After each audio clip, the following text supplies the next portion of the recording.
What's up, fam? Hope everybody's doing fantastic out there. Today we are finally taking a look at a deceptively simple knife from Rivery Manufacturing. This is the Zero, and you guys may have saw the unboxing that Jaleesa and I did together. So this is her Zero. I recently did the Zero G that just came off of Kickstarter, so I'm excited to get that in. Inside the box, you get a couple of stickers. You get a disclaimer there. You get a very important card and the knife itself. I'm going to throw this stuff back in, get this box out of the way. Talk about the knife really quickly. This little card here. So inside on the card, you have all of your information on what's inside the knife. It gives you some care information there. Really simple to follow instructions. And then on the back, same thing. Tells you how to change out your blade. So there have been some issues with this. Some people are having some problems with that. We will certainly go over how to change out your blade. It is very, very simple. Again, this is as the box states, a deceptively simple knife. So there, as you can see, it is an OTF utility blade or a box cutter. It uses a one-way OTF. So it's it's a manual out and a automatic retract. You do have that fidget factor of being able to just kind of click it down here. And then, of course, that extra fidgety factor of just, being able to drive people absolutely crazy. Another really cool thing on it, too, is when you have it there and then you just kind of let it slowly go back down. And the sound it makes.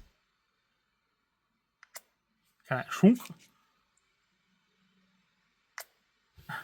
Just makes a really nice sound. I'm sure it goes that slowly because of it having some oil in there. But it's just a really kind of cool feel, cool sound. It's literally just two pieces of aluminum that are very, very well machined together. I mean, you can see those tolerances even with the oil there. I mean, it still just barely wants to slide down. It's not like a super fast anything like that. So it's got really good machining tolerances. You can see kind of some of the magic here. It does have just a magnet there on the back. Got another couple of magnets on the inside. Really cool blade. I mean, you're not going to have anything really ergonomic about it. At the end of the day, you're holding on to a machined rectangle, but it actually doesn't feel bad in the hand. You don't have a whole lot of usable blade. Let's compare it to, this is the zipper from Tack Knives. So just comparing usable blade length, I mean, it's not a drastic difference, but you can see there is a difference of about, about a quarter of an inch or so there of that usable blade. But honestly, I don't really miss it. I've used this thing a little bit. Jaleesa's used it. I guess if you're out there just, tearing down boxes and all that stuff, if you're, just absolutely going through a ton of cardboard, is this necessarily the right tool for that? No, but, if it's all you got, it's going to work just fine. You just got to be more mindful of how much of the blade you're using. And then, but, honestly, if you're out there, destroying a whole bunch of cardboard, chances are you've got something a little more capable than this. But as far as just, taking out your random everyday Amazon boxes and opening up letters and whatever you need it for, open up packages. This thing opens up packages really, really well. So it's actually very easy to control because you have such a good grip on the knife itself, and then you have such little bit of blade you're working with. It really feels like you're using just an actual, one of those safety box cutters that only has that much of the blade sticking out anyway. So really, it is kind of smart in that way. So yeah, let's keep from droning on. So the easiest way, the easy way to do this, or the way it tells you to, is you grip the blade. You don't want to be gripping a hold of the cutting edge, but if you just, if you've ever changed out utility blade, you're used to grabbing a hold of a utility blade, and then you just literally pull it down, and then you can take this off. So what that does when you pull that down by keeping the blade stationary, we'll zoom in here, is there's a little pin right there, and that pin is magnetic. So whenever you pull the knife forward, that pin juts up, and that prevents you from, prevents the case from sliding off. So it prevents this from sliding off. You can see that milled out there. So that's going to prevent that from going out. And then, and then all you got to do is you just press right here, lift up, the blade's held down with magnets. Very easy, very simple. You see there's tons of oil in there. I actually probably need to go ahead and clean that oil out. We'll go ahead and do that really quickly. All right. I'm just going to leave what little bit of oil is still on the blade. So you can see there's still some oil there on the blade. Leave a little bit of that oil there, and then all I'll do is just literally set this back in. It snaps into those, not even on frame. So all we do is we set that back in. We just slide this in. It just locks in like that. And then let me zoom out just a hair.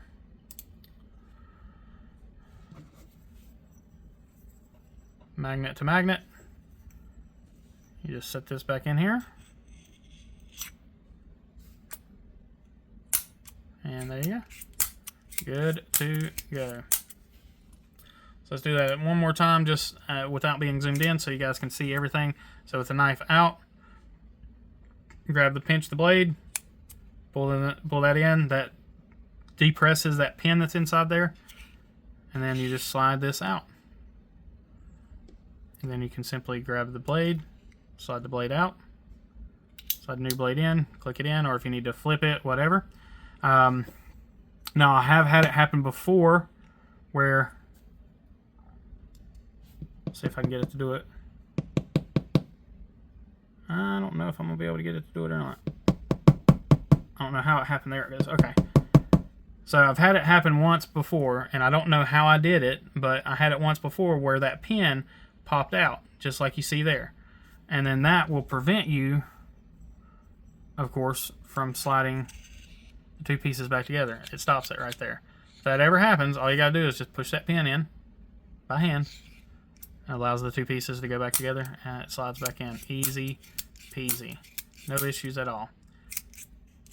Now, if for some reason the whole thing comes apart, well, you guys are gonna make me do it, aren't you? All right, so again, if you're changing out your blade, whatever happens, and this goes in, just like that, well, it's just easy enough to pull this back out, and that piece will lock back in, and you're good to go.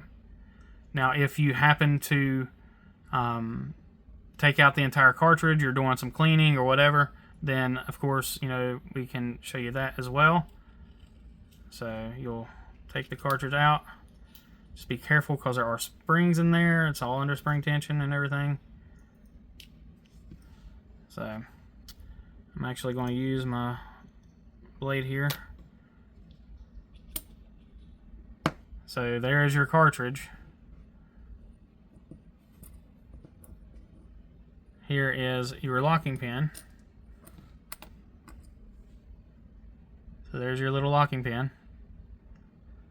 So it's very easy to put it all back together.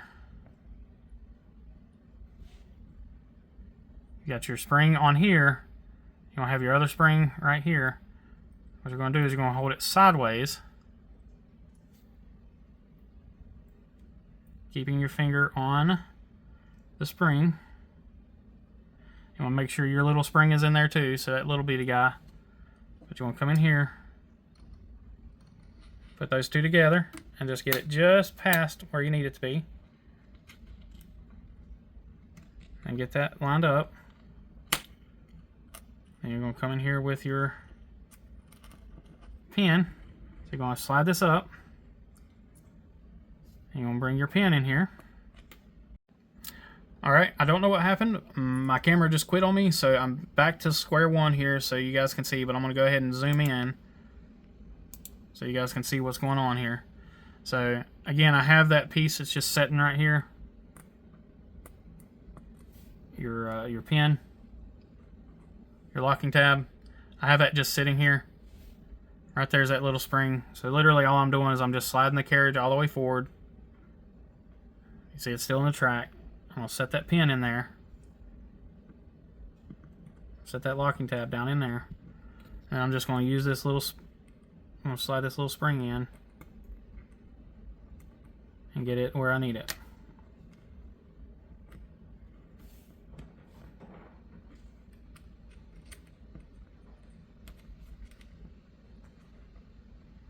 I'm not sure if you guys can see what's going on or not.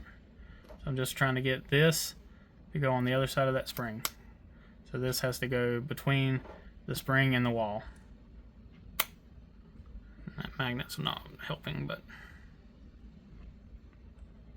There we go.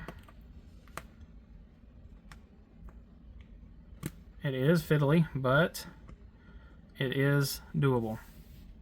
So there you go. So that's all you got to do is you just got to get that little piece slid in there, and it's really not that difficult. Trying to do it on camera, trust me, adds about 10 levels of difficulty. So very simple to do that. If you do take it apart, hopefully, you know, if that ever does happen and you ever do have it, you know, come apart on you like that, or you take it apart for cleaning or whatever, you can simply either refer to this video, or, you know, I know they have videos on their YouTube or on their Instagram about it as well. But, you know, it's very easy to put everything back together and get it all back perfectly operational. Zero issues. So yeah, hopefully that helped anybody out that had issues with these things, or that you know, was unfamiliar with them at all. Hopefully that allows you guys to be able to take them apart really easily, or maintain them, swap out your blades, whatever you want to do. Or if you had just questions about these in general, hopefully that helps with you. These things range from like $70 on up. You know, kind of the sky's the limit, or not really sky's the limit, but you know, I know the special edition ones are over $100, between $100 and $200. The Zero G, which is the bigger one with the pocket clip, that will be releasing sometime next year, if I'm not mistaken.